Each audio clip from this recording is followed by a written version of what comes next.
అందరికీ నా హృదయపూర్వక వందనాలు. జమ్మ కలిగిన దేవుని పిల్లలు, మీ హృదయాలు వెలిగించే మాటతో దేవుడు ఎక్కువ నీ మాటలు తీసుకొని వచ్చాడు కనుక మనందరం కలిసి ప్రభు మాటల చేత మన హృదయాలు ఇప్పుడు వెలిగించుకుందాం. ఒకసారి మనం ధ్యానం చేసుకోగలిగితే లూకాసు వార్త 1వ అధ్యాయము 42వ వచనంలో ఒక మాట రాయబడింది.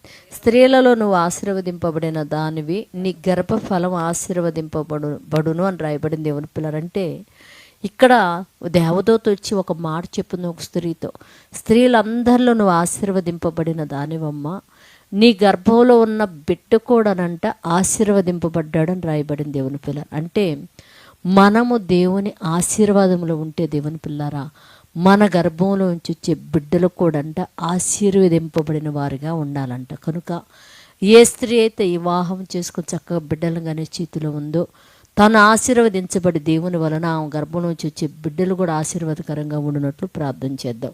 పరిశుద్ధుడా, జీవము కలిగిన మా పరలోకపు తండ్రి నాయన, ఇదిగో నా తండ్రి నాయన, భూమి మీద ఎంతమంది అయితే వివాహం చేసుకొని బిడ్డల కోసం ఎదురు చూస్తూ బిడ్డలను కనటానికి సిద్ధంగా ఉన్నారు, వారిని మీరు ఆశీర్వదించి వారి గర్భంలో ఉన్న బిడ్డలను కూడా మీరు ఆశీర్వదించి మహిమ పొందమని మా రక్షకుడు నీ కుమారుడైన యేసు పరిశుద్ధ నామములో ప్రార్థన అడుగుతున్నాము తండ్రి.